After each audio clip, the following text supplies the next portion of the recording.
Bonjour à tous et bienvenue dans ce nouveau podcast. Aujourd'hui, on a la chance et l'honneur de recevoir Alain Benamou. Bonjour Alain. Bonjour Romain. Alors, comme je fais toujours avant toute interview, Jean-Romain, pardon, Romain, excuse. Romain, Jean-Romain, en Espagne, les patients on l'appelle Rota, entonces, c'est pas grave. D'accord. Donc, qui est Alain Benamou? Comment tu peux expliquer aux gens qui nous écoutent qui est Alain Benamou? Alors, Alain Benamou, c'est moi. Et donc, Ça commence bien, ça commence ouais, bien. c'est ça. C'est ça. Donc, c'est pas tromper l'adresse, c'est par là que ça se passe. Donc, moi, je suis chiropracteur depuis un peu plus de 30 ans. Et avant de faire chiro, j'ai fait quelques années d'architecture, d'études. Je suis pas allé jusqu'au bout, mais bon, comme j'étais pas très bon en dessin, je me suis décidé de pas vivre toute ma vie avec un handicap par rapport à tous mes frères et autres. Donc, je me suis orienté vers l'architecture vertébrale. Après quelques années de différentes choses, mais là-dessus, on va passer. Et donc, depuis 1984, j'ai eu mon diplôme au Sherman College aux États-Unis.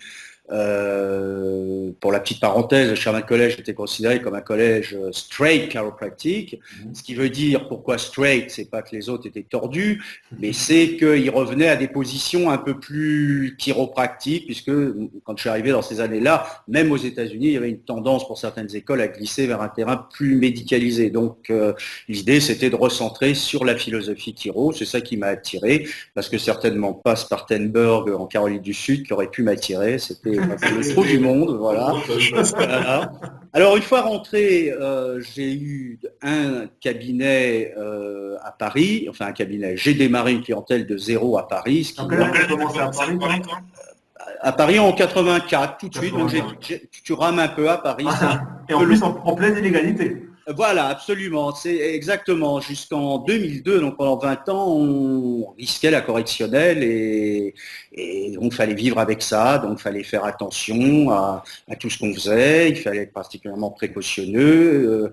Dans le cabinet, le problème n'était pas majeur, c'était plutôt dans la communication où on avait tous les barrages imaginables, on ne pouvait absolument pas communiquer en dehors de notre cabinet, ce qu'était la chiropractique. Ouais, parce que nous, on est jeunes, on sort, on a une nouvelle loi grâce au travail qu'a réalisé l'AFC, mais pour vous qui avez commencé il y a 20 ans, c'était autre chose de travailler avec une pression constante sur les épaules. Voilà. Oui et non, parce que finalement, cette pression, ça donne aussi une énorme responsabilité par rapport au travail qu'on va faire. Et moi, bon, bien sûr, on est content après de devenir légaux. J'ai écrit un livre, Mon dos, ma vie, en 2002. Donc, je l'ai écrit en me disant que la loi n'était pas encore passée, qu'une fois sorti, j'allais me retrouver face à des tas de complications, puisque dès qu'on justement on communiquait, on faisait parler un peu de soi, c'est là où la massue nous tombait sur la tête. Alors, ça a été synchronisé juste au moment où mon livre est sorti. La loi également nous a rendus légaux. Bon, voilà, j'ai pas eu d'ennui à cause du livre, mais j'ai eu pas des ennuis, mais j'ai eu des convocations auprès de la police en 1985. T'as des petites anecdotes croustillantes à nous raconter? Oui, voilà, par exemple, la police un jour me convoque et me dit donc de venir dans leur bureau. D'abord, la DAS me convoque en me demandant d'apporter mes cartes de visite et mon papier en tête pour voir si je n'utilisais pas le terme docteur Alain Benamou, ce qui n'était pas le cas. J'utilisais Alain Benamou DC, d'ici. Doctor of Chiropractic, c'est le titre qu'on m'a donné, c'est le titre que j'avais le droit d'utiliser. Et la police, donc très sympa, bon enfant, comme ça, le commissaire me demande de faire une déposition. Donc sa première question, qu'est-ce que vous faites aux gens quand ils viennent vous voir? Et alors moi j'avais décidé d'avoir une ligne de défense tout à fait claire, à savoir ne parler que de chiropractique et que de termes absolument incompréhensibles ou peu compréhensibles pour eux, pour ne pas être attaqué pour pratique illégale de la médecine. Donc on me demandait pourquoi les gens venaient et je répondais pour corriger leur subluxation vertébrale qui crée des interférences nerveuses. Alors voilà, on me reposait la question autrement et je répondais toujours pour corriger leur interférence nerveuse à travers leur subluxation vertébrale. Après, au bout d'un moment, le commissaire me dit, mais vous savez, moi j'aime bien les chiros, il y a 20 ans, on m'a soigné d'une énorme sciatique, j'en suis vraiment très reconnaissant.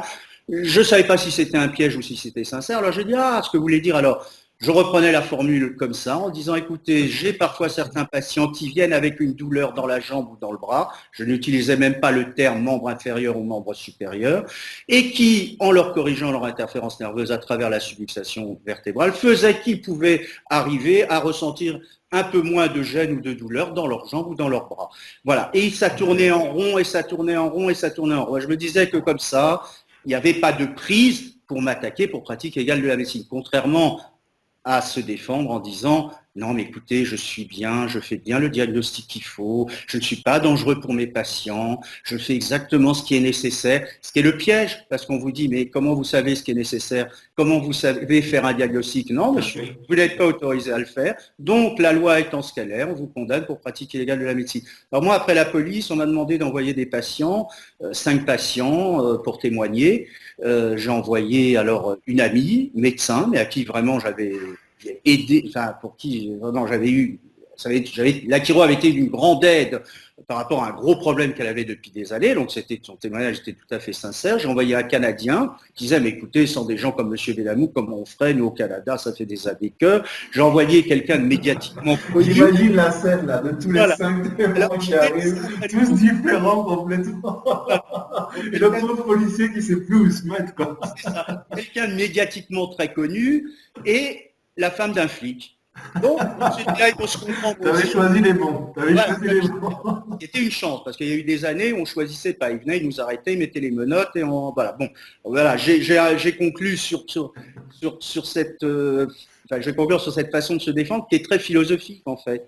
C'est-à-dire que on ne fait pas de la médecine, on n'a pas la même grille de lecture. Si on parle de choses que personne ne fait, que personne ne peut contrôler à part nous et vérifier nous en disant, voilà, en se présentant, en expliquant ce qu'on fait, quelles sont nos limites, jusqu'où on peut aller, le tour est joué finalement. C'est dès qu'on commence à employer des termes qui nous appartiennent qu'à moitié, que les autres, les manipulant, les utilisant mieux, peuvent tout à fait vous mettre dos au mur. Et là, qu'est-ce qu'on fait? On dit juste excusez-moi, non, je suis aussi bon que vous. À ce moment-là, ça devient presque incohérent. Comment on peut être aussi bon qu'un médecin et aussi bon qu'un chiro? On est quoi? On est des surhommes, on est super forts, on est à la fois des super. Voilà, voilà. Ça, c'est vraiment le mot. Et justement, dans les mots un petit peu d'identité chiro, on a par exemple l'intelligence innée. Et c'est un mot qui tombe un petit peu en désuet maintenant dans notre formation universitaire de chiropractique. On parle très peu d'intelligence innée, pourtant c'est un mot qui appartient au vocabulaire de la chiro. Comment tu expliques l'intelligence innée à tes patients? Comment tu l'expliqueras à des étudiants en chiro? Quels sont pour toi les mots que tu as sur l'intelligence innée? Moi, j'essaye d'avoir des mots qui parlent à chacun. Donc, on parle à chacun un peu différemment. Mais en gros, l'intelligence innée, c'est la force d'adaptation que le corps a en lui. Alors, on peut appeler force d'adaptation, force d'organisation. Il y a quelque chose, je veux dire, qui nous dépasse, dont personne n'a les plans, et des milliards, pour pas dire des billiards de réactions se produisent chaque seconde dans le corps, à travers le système nerveux qui reste quand même l'ordinateur central, ça personne ne peut le nier et le remettre en question. Donc à partir de là, l'intelligence innée, c'est cette possibilité qu'a le corps de transmettre, de véhiculer et de coordonner tous ces messages. Voilà.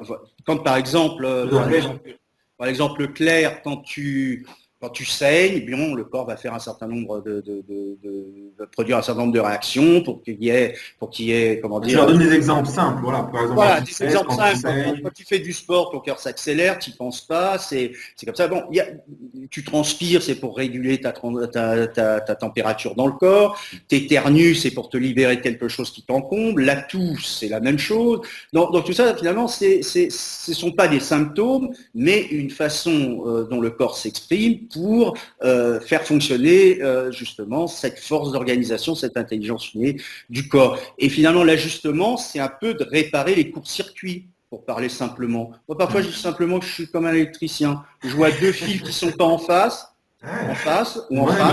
Je les mets en face. Et voilà, le courant passe. Moi, je leur dis toujours aux patients que moi, je ne fais pas grand-chose. Moi, je connecte juste ce qu'il y a à connecter, qui s'est disconnecté. Alors, après, les questions, évidemment, des gens, c'est pourquoi ça s'est disconnecté, etc. Donc, bon, ça, on pourra éventuellement en parler. Juste avant de leur dire pourquoi ça s'est déconnecté, mais toi, tu t'ajustes ou tu manipules alors? Non, moi j'ajuste. Ah bon? Pourquoi tu manipules pas?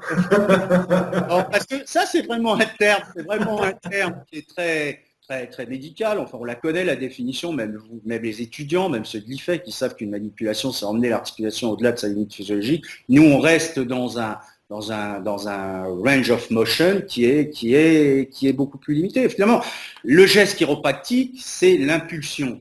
Pour moi, le plus important, c'est le geste, la vitesse, l'impulsion du geste qui met une vertèbre en oscillation et non pas qui la déplace. À partir du moment où elle se met en oscillation, elle va perdre sa position de verrouillage et c'est le corps, de nouveau, à travers cette intelligence innée, qui va faire que la vertèbre va retrouver d'elle-même sa position la plus adaptée. C'est pas ni toi, ni moi, ni n'importe quel chiro qui sait exactement à 1 millimètre près où la vertèbre doit se trouver. C'est juste quand les gens ne s'adaptent plus, sont dans fonctionnait au Sherman avec l'idée du pattern, quand le corps fonctionne toujours de la même manière alors que l'environnement change, il y a un manque d'adaptation et on le voit à travers les subluxations vertébrales et c'est ce qu'on corrige quand on délivre un ajustement.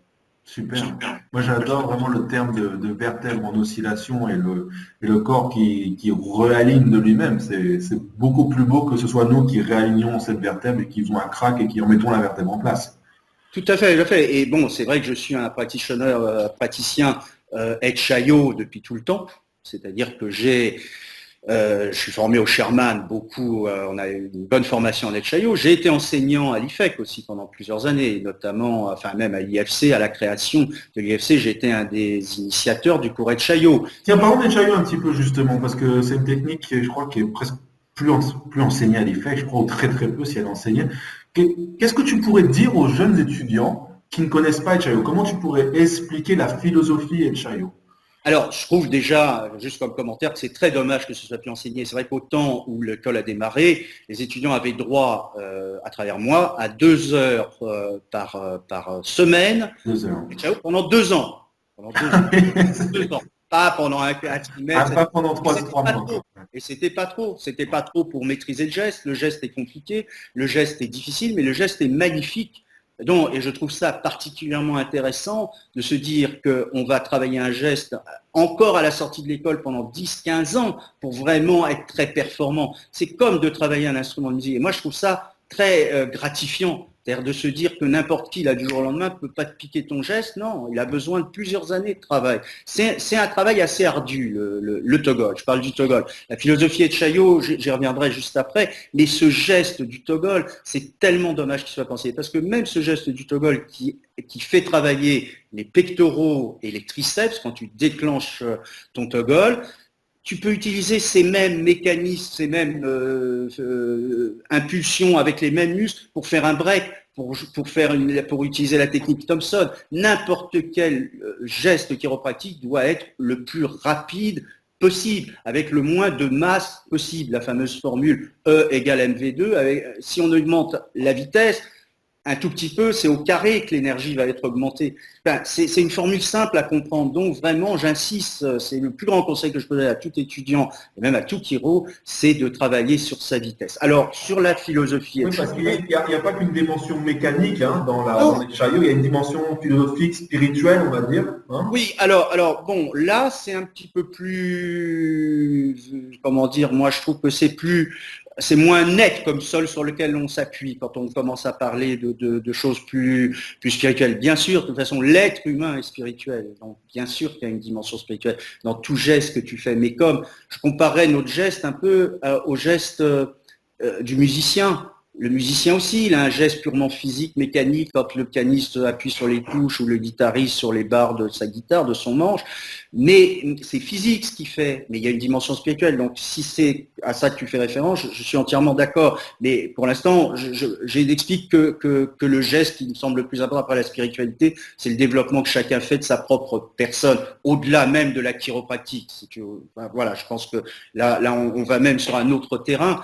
Mais moi, je dis souvent aux gens quand les gens me disent, mais comment vous sentez, comment vous savez, comment vous mettez vos mains, là, puis clac, clac, clac, boum, boum, boum, vous faites des trucs.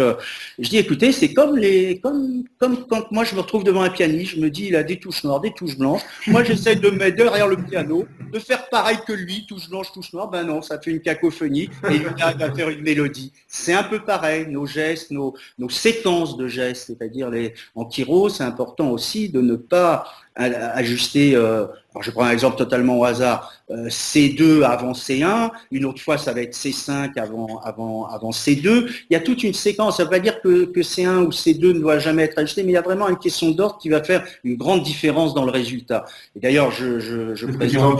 C'est ce que tu vas aborder, non, le 5 décembre pour le séminaire avec Hiro qui a lieu à Paris. Justement, ça, c'est sûrement l'un des thèmes que tu vas aborder, non? Comment approcher le corps humain, comment on pourra approcher la colonne vertébrale. Voilà, exactement. Je commence le 5 décembre ma première formation, donc c'est Abekiro qui met en place l'organisme de formation, puisque j'ai demandé un numéro de formateur qui m'a été accordé. Et donc, en effet, c'est vraiment comment arriver à trouver la bonne séquence pour bien ajuster une colonne vertébrale. Comment savoir et déterminer si on doit utiliser une technique purement énergétique, une technique de facilitation, qui sont comme les techniques notamment Chaillot, Thompson, des techniques ou les techniques purement mécaniques, où on entend le fameux mouvement de l'os, le craquement, etc. Donc tout ça, je veux dire, un patient peut recevoir un ajustement mécanique à un moment T ou T1 ou T2, et pas au moment, si c'est au moment T2, pas au moment T1 et pas à T3. Enfin, y a tout ça, je veux dire, et on peut l'analyser avec certains paramètres que l'on analyse sur la colonne. La colonne nous donne plein d'informations, donc je ne vais pas rentrer dans le détail technique. Donc en fait, ça va être un séminaire qui va permettre à, peu importe la technique que tu fais, que tu fasses Chaillot, Diversify, Ganstein, Thompson, ou peu importe la technique que tu fais, ça va permettre de t'amener à une approche différente du corps humain. Va te donner certains outils pour pouvoir faire une analyse et développer ta propre stratégie par rapport aux patients, c'est ça? Absolument, absolument. Et je trouve que c'est vrai, le problème de beaucoup de chiro, enfin dans les 10 premières années, peut-être d'autres sont plus rapides, d'autres sont plus lents, peu importe, je prends une moyenne. C'est un peu, mais pourquoi je ferais ça plutôt que ça? Pourquoi, oui, d'accord, je trouve ça sous mes mains, ça a l'air bien ci ou ça. On m'a appris que quand c'était bloqué, il fallait débloquer, mais on m'a dit aussi que le blocage, c'était un peu quelque chose qu'on ne peut pas trop toucher. C'est justement un mur dans lequel on va se confronter. Bon, on ne sait pas trop. Voilà, c'est un peu à ces questions-là que je peux répondre avec mon parcours de 30 ans et une procédure que j'ai mise au point au fil des années, en intégrant en fait beaucoup de techniques, en faisant une synthèse d'un certain nombre de techniques. Mais en fait, oui, c'est surtout comment regarder et comment prendre la décision, et surtout savoir qu'un geste n'est jamais anodin. Donc à chaque fois qu'on introduit un vecteur de force sur une colonne, il faut savoir qu'on le fait avec une certaine intention.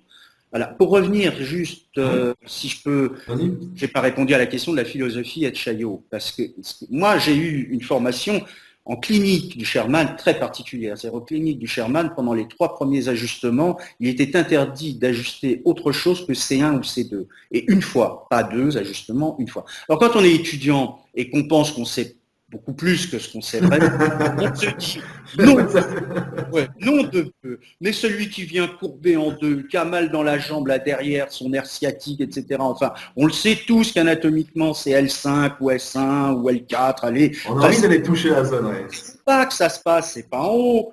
Eh ben non, on pouvait pas. Alors ce qu'on faisait, évidemment, on laissait pas les gens souffrir pendant des semaines. On voyait les gens 2-3 fois par semaine pendant la première semaine, pendant cette phase aiguë symptomatique. Et écoute, moi j'ai appris que plus d'une fois sur 2, sans aller toucher en bas, en touchant C1 ou C2, les gens avaient 20, 30, 40, 50, 60, parfois 100% d'amélioration. Je l'ai vu, je l'ai expérimenté, et là j'ai trouvé que c'était extrêmement pédagogique. Après, j'ai refait le raisonnement dans l'autre sens, en me disant, bon, ok, maintenant en cabinet, pratiquement à Paris, je ne vais pas faire venir les gens 3 fois dans la semaine, donc je vais toucher aussi ailleurs. Mais ce que j'ai gardé à l'esprit, c'est que tant que C1 et C2 n'est pas à sa place, rien ne peut vraiment rester à sa place. Donc c'est vrai qu'il n'y a pas un patient chez moi depuis 30 ans qui n'a pas une correction vertébrale, et notamment à travers le toggle recoil, évidemment, de C1 ou C2. Pas un seul.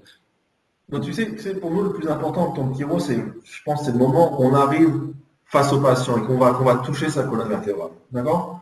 Est-ce que tu penses qu'il faut adopter une certaine mentalité au moment d'aller toucher la colonne vertébrale? Quel conseil tu pourrais donner à un étudiant ou à un jeune confrère qui va voir un patient et justement pour lui permettre de bien se centrer, de bien entrer en relation avec ce patient. Est-ce que toi, tu as un rituel? Est-ce que toi, justement, tu vas justement palper d'abord les cervicales et puis ensuite tu vas palper la colonne? Quelle est justement toi ton approche par rapport aux patients? Alors oui, j'ai un rituel, mais là c'est une question assez vaste et qui prend des années avant Mais de... qu'est-ce que l'univers? Oui, non, parce que moi, je parle d'un pendule intérieur qu'on a. Les gens qui travaillent avec des pendules extérieures Ok. en radiesthésie. Ok. Il y en a d'autres qui travaillent dans des techniques chiropratiques en parlant aux réactions du corps, la reactive leg, je pense que tu as déjà entendu parler. On peut parler de Best, par exemple, on va justement regarder la longitude des pieds. Ouais. Voilà, ou Van Drumpt même, qui pose des questions au corps, enfin, qui est repris d'ailleurs un peu par Patrick Sermet, cette technique qui donne aussi des journées de formation. Donc c'est une façon de lire, d'avoir une convention mentale et de dire au corps, à la jambe réactive, réagit, si oui, si non, si là. C'est des questions binaires en fait. Mais alors moi, pareil avec Eke, je suis pas quelqu'un de très patient. Je suis pas quelqu'un... Enfin, Eke, pour moi, je pense que c'est une très jolie technique, magnifique pour trouver des réponses à beaucoup de choses, mais je la trouve beaucoup trop longue et beaucoup trop fastidieuse à faire ça toute la journée. Donc, je fais juste fonctionner mon pendule intérieur. C'est-à-dire, je me mets dans un état de réceptivité. Quand tu rentres dans ton cabinet en début de journée, tu es là et tu n'es pas ailleurs. Tu ne penses pas à... Alors bon, on peut avoir parfois une petite partie du cerveau qui pense un peu à autre chose, mais avec le temps, en tout cas au début, 10-15 premières années, il faut vraiment être dedans, mais il faut être à fond, et je dirais même au-delà du moment où tu es dans ton cabinet. Pour être chiro, il faut tout le temps être chiro, 24 heures sur 24, pendant vraiment beaucoup d'années, pour être bon, pour s'investir, pour comprendre mentalement le geste, la philosophie, le concept, faire des liens, des analogies avec ce qui se passe dans la vie. Voilà, faire un certain nombre avoir un certain nombre de réflexions intérieures. Alors après, pratiquement dans le cabinet, quand le patient arrive, c'est vrai que j'ai une sorte de routine, je palpe toujours les cervicales en effet. Je pose mes mains sur les hautes cervicales et instantanément, je sais ce qui se passe au niveau C1, C2, C3, C4, C5. Je fais des toggles au-delà de C1, C2. J'en fais sur C3, C4, C5, C6 si c'est nécessaire. Oui, absolument. Parfois même plusieurs. L5, toggle de L5. Toggle de L5, ça se rapproche un peu à un Thompson, tu vois. Les muscles sont mobilisés de la même manière, mais bon, la position n'est pas tout à fait la même. Mais oui, un toggle. Par exemple, ce que je dirais aussi à un étudiant, c'est que faut toujours qu'il sache que la chiropratique, ça doit pouvoir se pratiquer avec uniquement les deux mains. Ces deux mains, sans matériel, sans tape piton, sans petit activateur, sans rien. Donc c'est vrai que j'ai fait des toggles en Équateur, à Dakar, partout où j'ai été en vacances, j'ai toujours trouvé des gens avec notre métier, c'est on se balade avec nos outils tout le temps. Et donc là, j'ai fait des toggles. En effet, le toggle, ça marche. De toute façon, c'est une impulsion qui va mettre en mouvement et en oscillation qui va déverrouiller. Donc on peut le faire sur n'importe quelle structure qu'on pense devoir mettre en mouvement. Là, on parle beaucoup de la colonne vertébrale, mais c'est vrai que dans notre cabinet, parfois, il y a des gens qui arrivent avec des douleurs d'épaule ou avec des douleurs de genoux. Alors justement, comment tu prends en charge ce type de problématique? Alors, c'est vrai que, vu mon ancienneté de travail, j'ai peu de gens qui vont venir rien que pour ça. Mais j'en ai eu un peu plus au début, j'en ai encore maintenant. Et dans ce cas-là, je dis à la personne, très bien, le problème, c'est votre demande, c'est votre genou qui vous fait souffrir en montant, descendant l'escalier, enfin on s'en fiche, peu importe. Et je lui dis très bien, moi écoutez, mon travail c'est de savoir ce qui se passe au niveau de votre colonne vertébrale. Donc je vais regarder votre colonne vertébrale, le bassin est lié à votre genou, le bassin lui-même est lié à ce qui se passe plus haut, jusqu'au haut de cervical. Donc on va regarder toute la colonne. Alors après, évidemment, si quelqu'un vient pour le genou, j'interroge s'il n'y a pas d'autres choses aussi, peut-être plus mineures pour lui, mais qui existent dans un historique de problèmes vertébraux éventuellement, ou de santé ou autre. Donc voilà. Et moi, je fais ma première visite comme s'il était venu pour sa colonne ou pour autre chose, pas pour le genou. Je regarde même pas le genou, je touche même pas le genou.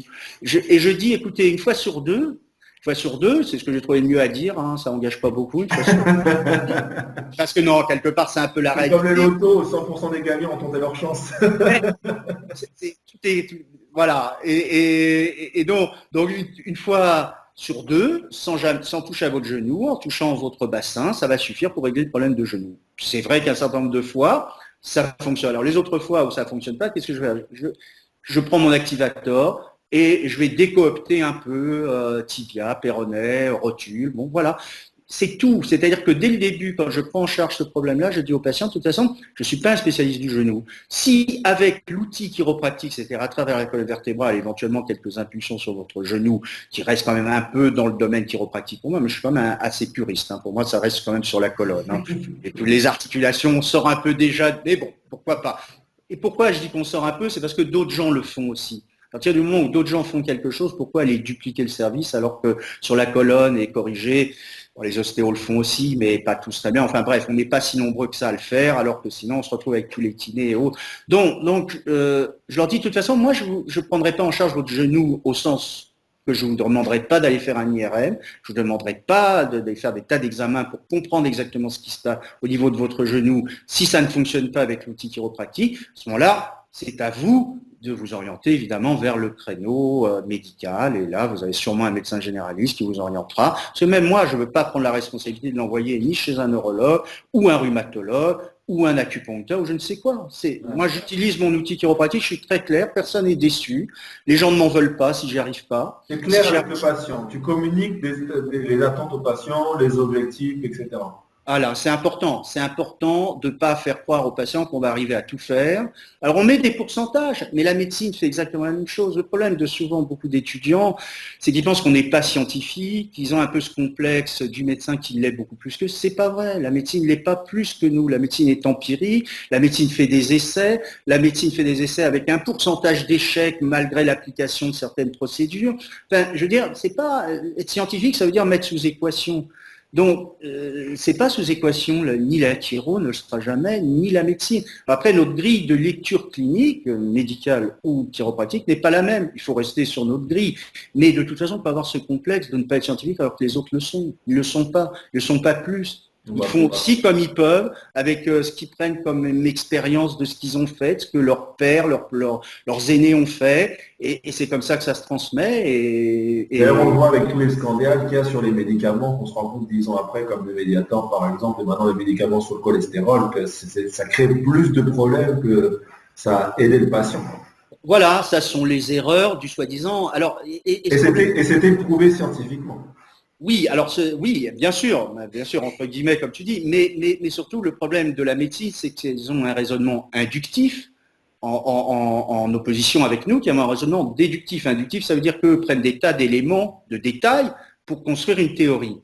Alors, il est évident qu'à un moment où un autre détail est découvert, un autre élément de détail est découvert, toute la théorie tombe, puisque ça repose sur un certain nombre d'associations et d'assemblages.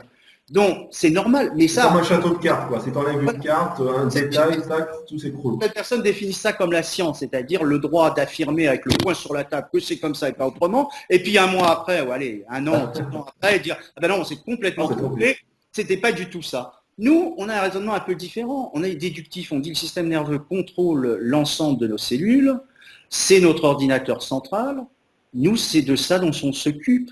Peu importe le symptôme, peu importe la douleur, ce qu'on redonne aux gens, c'est un meilleur fonctionnement de leur système nerveux. Alors moi, je ne vais pas jusqu'à dire que je transforme complètement leur vie, etc. Moi, je laisse venir les gens aussi. S'il y a des gens qui veulent aller un peu plus loin dans la chiro, moi, j'ai une procédure très carrée sur le nombre de visites, etc., où je m'adresse quand même un peu à leur demande de symptômes, mais en leur ouvrant la porte sur autre chose. S'ils veulent entrer, ils entrent. J'ai des patients, alors j'ai tout type de patients, des patients très fidèles depuis 30 ans, 35 ans, qui viennent tous les mois et demi, tous les 2 mois, j'en ai un certain nombre. J'en ai d'autres qui viennent 3, 4, 5 fois et qui viennent plus, ou qui reviennent 1 an, 2 ans, 5 ans après. Puis j'en ai d'autres qui viennent tous les 3 mois, depuis aussi des années et des années. Donc tout ça, c'est aussi les gens. Moi, je suis pas trop pour perdre. Enfin, peut-être parce que je suis feignant, je sais pas.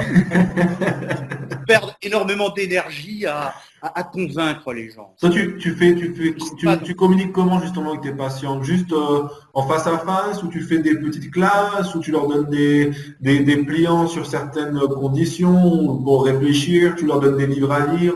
Comment tu communiques avec tes patients? Comment tu arrives à leur transmettre l'information? Alors moi, la majorité de ma communication, elle se fait en individuel, au cabinet, sans en dire trop dès la première visite. Les gens, il ne faut pas les saouler. C'est très important.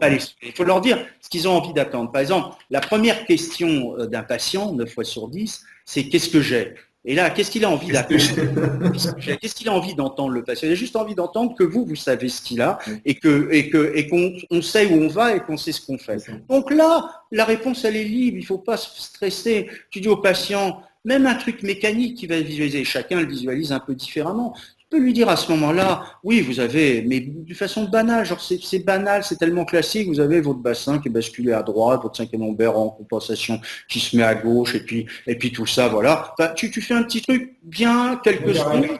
C'est pas la peine de vraiment expliquer dans le détail. De toute façon, la personne, non. Elle comprend pas. Ça l'intéresse pas vraiment. Alors après, la deuxième question, c'est mais pourquoi j'ai eu ça? Et c'est là où ça devient plus intéressant. Parce que pourquoi j'ai eu ça? J'utilise quelques analogies, notamment celle du disque dur. Je ne connaissais pas l'analogie du disque dur. Je vais partager avec toi avec grand plaisir. C'est l'idée que c'est une accumulation.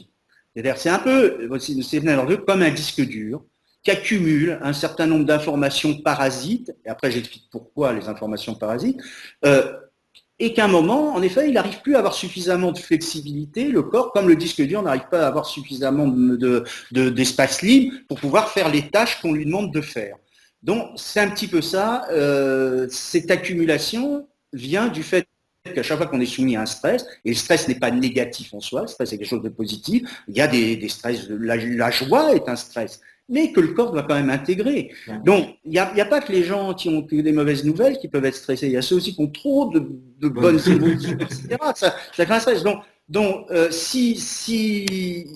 comment dire, le système nerveux est suffisamment flexible, une fois le stress, l'irritant en fait, n'étant plus là, le système nerveux récupère de sa fonction, revient comme un élastique qui a été tendu et qui revient à un certain point. Ouais. Voilà, à son état propre. Alors, ça se passe parfois, ça se passe pas d'autres fois. D'autres fois, le système nerveux continue à fonctionner comme si l'irritant était toujours présent. Et là, je prends un exemple très frappant, c'est l'histoire du membre fantôme. C'est-à-dire que le circuit nerveux reste imprimé, c'est-à-dire que les gens n'ont plus de bras, n'ont plus de jambes, on leur a coupé pour diverses raisons, amputé, et ils continuent à sentir la douleur comme si le bras existait. Qu'est-ce que c'est là, si ce n'est le circuit nerveux qui continue à fonctionner et envoyer les mêmes informations négatives à l'ensemble du corps, alors qu'il n'y a plus de raison qu'il le fasse. Voilà, donc c'est un peu ça qu'on travaille. On fait un peu un nettoyage, je parle d'un nettoyage du disque dur. Alors après, il y a l'autre question, oui, mais pourquoi c'est arrivé là? Parce que là, j'ai rien fait, j'ai rien porté, j'ai pas fait d'effort. Parce que c'est toujours plus facile d'imaginer le physique que l'émotionnel ou le chimique. Donc je dis aux gens, mais vous n'avez rien fait, mais il y a eu des choses de nouveau, on revient sur cette idée d'accumulation. Alors là, l'image toute bête que tu dois connaître toi aussi, c'est le demi-verre d'eau qu'on met dans un vase, non, le verre d'eau qu'on met plein dans un vase tous les jours. Puis un jour, on met un demi-verre d'eau parce qu'on nous a coupé l'eau, puis le vase déborde. On se dit, mais pourquoi d'habitude je mets toujours un verre et ça déborde pas? C'est un peu pareil, là, c'est une accumulation qui fait qu'à un moment, le corps s'adapte, le corps prend des chocs, le corps prend des coups, l'humain est quand même une grande faculté d'adaptation. Et à travers le système nerveux, mais le jour où le système nerveux est saturé, ça se verrouille, ça se bloque. Voilà comment je réponds en fait. Alors là, chers tous, vous avez plein d'images pour transmettre à vos patients. Vous ne pouvez pas vous plaindre là. Là, il vous a tout donné, il vous a offert le paquet d'images. Là, il vous a pour tous les goûts, pour toutes les couleurs. Non, parce que je crois qu'il faut être généreux dans notre métier. C'est le conseil que je donnerais aussi aux jeunes. C'est ce que j'allais te demander. Tu m'as dit qu'au début, comme pour tout le monde, c'était difficile d'ouvrir un cabinet. On rame tous au début quand on ouvre un cabinet. Qu'est-ce qui, pour toi, t'a permis justement de mettre la marche en marche? Qu'est-ce qui a été pour toi les éléments qui t'ont permis de créer ce cabinet? Alors, tu parlais justement d'être présent dans ton cabinet. J'aurais juste revenir sur juste un dernier concept qui était la douleur quand même, parce que les gens, je leur fais bien sentir aussi que la douleur c'est un signal d'alarme et c'est pas ce qu'on va traiter. Que la douleur c'est vraiment le signal d'alarme. Ça ne sert à rien de détruire le signal d'alarme. En effet, c'est qu'il y a quelque chose qui se passe. On ne va pas dire que la douleur ne veut rien dire, mais elle veut dire justement qu'elle nous alerte sur quelque chose. Alors, pour répondre à ta question que j'ai oubliée, mais tu vas pourquoi on va autant ouvrir un cabinet? Ok. C'est bon. Alors, moi, j'ai eu la chance, au démarrage, de travailler avec Patrick Chausson, pour ne pas le citer, au Havre. Patrick Chausson travaillait à Paris et au Havre. Et il me dit, écoute Alain, Moi, le Havre, j'ai pas envie d'y aller trop longtemps dans la semaine, c'est Je le fatigant. comprends. Là, je dois y aller plus que 2 jours, donc vas-y 2 jours, et moi j'y vais 2 jours. Donc je me suis, au début on voyait à nous deux 15 patients par semaine, et à la fin, je suis resté 1 an, on était monté à 40 chacun par semaine. Tout ça pour dire qu'en province, ça va plus vite. En province, les gens parlent plus, les gens transmettent plus le message, c'est beaucoup plus facile, sauf le danger, c'est que si tu fais une bêtise en province, t'es grillé. T'es grillé et c'est fini. Mais non, j'ai pas fait de bêtises, j'avais jamais fait. Mais bon. Alors, maintenant à Paris, qu'est-ce que j'ai fait à Paris? Non, je croyais, moi j'ai toujours cru au bon sens, j'ai toujours cru. Alors mon parcours parisien a été un peu plus chaotique, je ne vais pas rentrer dans le détail, mais j'ai changé, je suis passé du 17e arrondissement aux portes de Paris pour revenir pour des raisons d'entente entre confrères, mais on ne va pas rentrer dans le détail. Avec Patrick Chauzon, ça a toujours été merveilleux, ceci. Je tiens quand même à le préciser qu'il n'y ait pas de confusion, Oui, puisque Patrick, j'ai cité. voilà. On est sûr que Patrick participera à ces podcasts aussi. Ça, il a plein de choses à dire. Qu'il a plein de choses à dire aussi. Et donc à Paris, moi j'ai toujours cru au bon sens. Donc voilà, j'ai bichonné mes patients, j'ai donné le meilleur de moi-même tous les jours quand je rentrais au cabinet. J'ai distribué quelques cartes, alors maladroitement au début, parce qu'on le fait toujours maladroitement. Parce qu'il y a quand même quelque chose qui est important, c'est que, et c'est difficile quand on démarre, c'est que le patient ne doit pas sentir que c'est vous qui avez besoin de lui, mais lui qui a besoin de vous. C'est pas facile, parce qu'au début, on a quand même besoin de lui aussi. Et ça, c'est ce qu'il y a de plus compliqué. C'est presque un jeu de comédien à mettre en place dans sa tête. C'est-à-dire, faut vraiment. Alors, donner les cartes au début, on le fait maladroitement, mais j'en ai quand même donné. J'ai récupéré, je me souviens, un petit chauffeur de taxi, après boulangère. Donc, et après tout ça, ça fait un peu des lignes. Après, je conseille aux jeunes de s'investir aussi dans leur vie sociale, c'est-à-dire dans les clubs sportifs, dans les associations, mais pas juste pour aller drainer du patient. Juste, je crois que c'est important en tant qu'humain, en tant qu'être, d'être présent Dans sa communauté.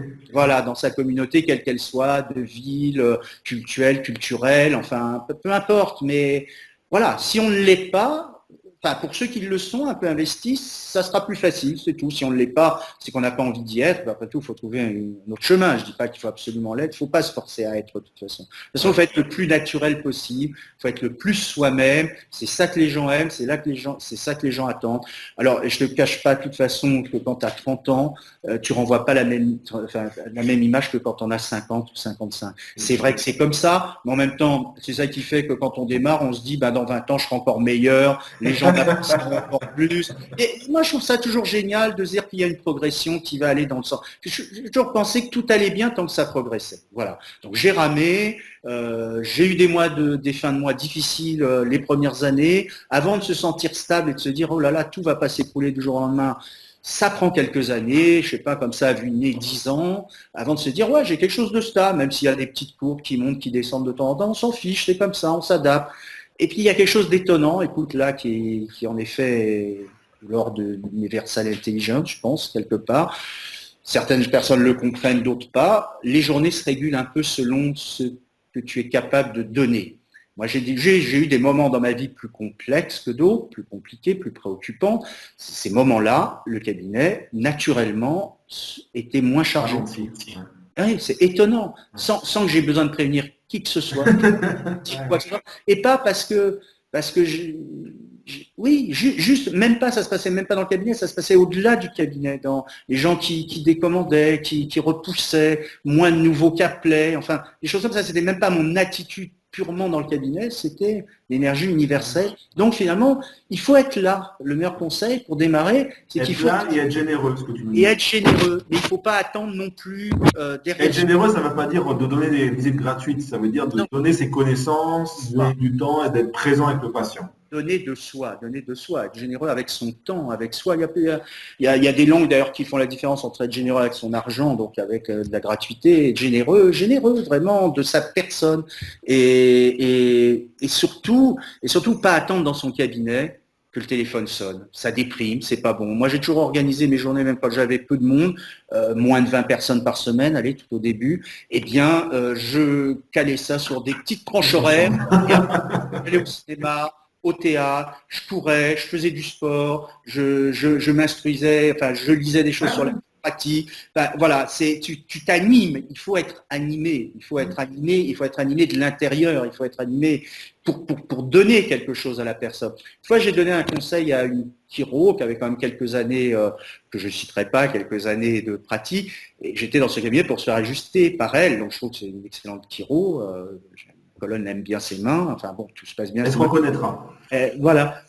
Mais si elle regarde, oui. Mais un jour, je lui dis, mais écoute, faut pas que tu dises comme ça bonjour aux gens dans la salle d'attente. Faut pas que tu leur dises bonjour.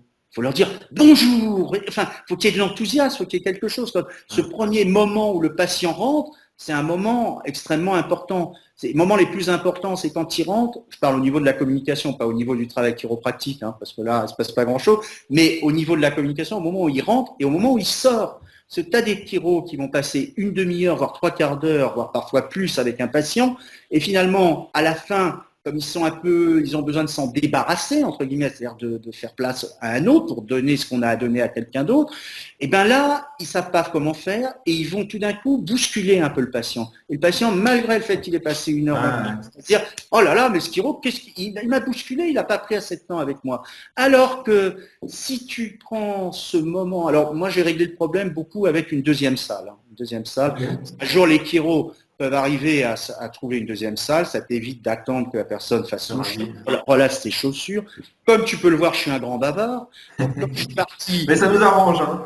C'est-à-dire pour les podcasts, ça nous arrange. Je ne te laisse pas beaucoup parler. Je vais jeter la pierre, Alain. Ce que je voulais dire, c'est que quand moi, quelqu'un refaisait ses lacets, etc., je relançais un sujet. Je n'arrivais pas à rester à me dire, quand tu relances un sujet, puis après tu coupes pas court, donc tu perds 5, 10 minutes, en tout cas 5 facilement. Et quand tu vois un certain nombre de personnes dans la journée, oui, et tu vois, ça fait du temps et ça te fait perdre le rythme. Voilà, t'es pas. Alors que sinon, tu leur dis prenez votre temps, rhabillez-vous tranquillement, il n'y a pas de problème. Genre vous êtes lâche tout le temps que vous voulez. Moi, j'accorde tout le temps dont vous avez besoin.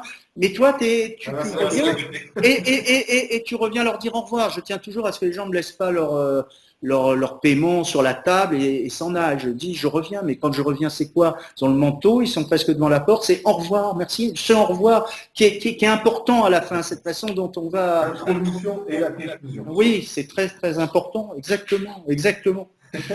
Alors... Tu voulais rajouter quelque chose? Non, parce qu'après, je peux parler sans fin, donc pose-moi une question s'il y a une question.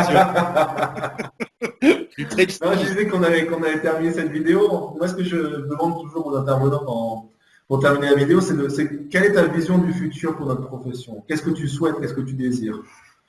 Alors, écoute, moi, je pense que chaque fois, de génération en génération, on a l'impression que ça va de pire en pire. J'ai pas cette impression-là. J'ai l'impression que c'est un peu par vague. Moi, il y a eu des moments où, en effet, j'étais absolument pas d'accord avec l'orientation de l'école, et avec l'orientation voilà, surtout de l'école. Et puis finalement, il y a des gens comme toi et d'autres gens que je rencontre qui ont quand même une idée de la chiropratique, en tout cas qui ont envie de l'avoir, qui se rendent bien compte qu'on ne peut pas rester comme ça entre deux. Donc, de nouveau, le futur, j'y crois parce que je crois au futur de la chiropratique, parce que je crois au bon sens. Donc le bon sens va faire qu'on ne peut pas survivre en étant entre médecin et chiro. À un moment, il n'y a qu'en étant chiro que ça fonctionne. Il n'y a qu'en proposant un service que les autres ne proposent pas. Notre niche, quoi. Avoir notre niche. Oui, et c'est quelque chose d'extraordinaire. C'est vrai que c'est quelque chose d'absolument fantastique. Alors moi, je trouve que ce que je souhaiterais, si j'ai un souhait à formuler, c'est vraiment que la recherche surtout aille dans un sens plus de en quoi l'ajustement chiropratique influence la qualité de la vie en gros, plutôt que en combien de temps pour un lumbago on aura besoin de séances de chiropratique. Puis ça est totalement inintéressant. Si on vient voir un chiro pour la douleur, moi je réponds, si c'est vraiment que pour la douleur, je dis aux gens, écoutez, moi je connais un truc super pour la douleur, personne n'a trouvé mieux, c'est le Doliprane. C'est vrai, si on vient pour la douleur, c'est le Doliprane, on n'en parle plus. Morphine, ou la morphine, qui est pas mal non plus. Oui, un petit peu de morphine dans le café le matin. Non, mais, voilà, alors après, parce que ça suffit pas de dire oui, c'est parce que c'est toxique que nous on apporte autre chose pour soigner la douleur. Il faut sortir quand même de ça. Il faut que dans le futur, il y ait de moins en moins ce rapport à la douleur. Alors, on tient compte de la douleur comme un signal d'alarme et comme une conséquence. Donc la douleur va disparaître, on s'en occupe, on la traite, mais c'est pas notre support essentiel et c'est pas là où on s'arrête. Mais je sais pas si j'ai répondu à ta question, mais c'est vrai que j'attends du futur de la chiropratie qu'il y ait plus d'études faites d'une façon déductive, comme je disais tout à l'heure. Pourquoi en travaillant sur le système nerveux, on a ce genre de changement clinique? Voilà, au lieu de combien de temps pour traiter tel symptôme, la chiropratique est-elle meilleure que la kiné ou le rhumato ou l'opération chirurgicale? Super. Voilà. Bon, il faut dire qu'on pourrait continuer à parler ensemble pendant des heures et des heures et des heures et des heures. Mais bon, on va pas embêter tous nos chers confrères qui veulent continuer leur vie. Si les gens veulent approfondir tout ce que tu nous as raconté, venir te rencontrer et venir participer au séminaire à Bekiro le 5 décembre à Paris, comment ils peuvent faire pour entrer en contact avec toi? Alors, à Bekiro, c'est le 5 décembre, c'est le premier séminaire. Il y en aura d'autres qui seront prévus après, peut-être ailleurs en France, à Lyon en premier lieu, je pense, peut-être en Bretagne et à Bordeaux. Là, comment ils font? Ils peuvent envoyer un mail à abkiroformation, @gmail.com, ou me trouver avec mon numéro de portable, enfin je le dis. Ou sur Facebook aussi, ils peuvent t'ajouter. Ils peuvent t'ajouter sur Facebook, Alain Benamou. Sur Facebook. Alors le 5 décembre, pour l'instant, il n'y a plus que 2 places de dispo parce que pour ce premier séminaire qui se passe dans mon cabinet, j'ai réduit le nombre de participants. Voilà, j'ai un certain nombre limite. Voilà. Donc il reste 2 places. Ça me ferait plaisir qu'elles soient pleines parce que c'est vrai que même limité, ça me voilà, je décevrais qu'il y ait encore 2 places de libre. Alors, on s'y va, on se motive. Allez, pour moi, les 2 dernières. Bon, et si jamais vous regardez cette vidéo que c'est après le 5 décembre, n'hésitez pas à contacter Alain sur son email ou via Facebook pour qu'il puisse vous donner les dates des prochains séminaires à Bekiro. En tout cas, à Bekiro, je tiens à le dire, sur Facebook, c'est Alain Benamou. Alain Benamou, tout à fait. Pas à Bekiro. Pas à Bekiro. En tout cas, Alain, merci beaucoup de ta générosité, de nous avoir partagé toutes ces informations avec nous ce matin. Et puis, j'espère qu'on se verra une fois dans notre vie visuellement pour pouvoir prendre un petit repas, un petit café, un petit verre, etc. Avec plaisir. Et Jean-Romain, en tout cas, c'est une excellente initiative c'est-à-dire de faire des vidéos comme ça et de faire parler des vieux chiro comme nous. Les vieux. Les chiro qui se traînent encore, mais ils y arrivent. Et non, c'est très bien, parce que c'est très bien d'avoir concrètement mis en place, alors que c'est une idée qui circule depuis un certain temps, mais que personne ne fait, parce qu'avoir des idées, je trouve ça toujours très bien. Le plus difficile, c'est toujours de mettre en place les idées. Eh ben, on met en place grâce à la communauté et à tous ceux qui regardent ces vidéos, qui les partagent, qui les aiment et qui les font vivre. On est tous une grande communauté. Merci beaucoup, en tout cas. Et merci à tous d'avoir écouté pour ceux...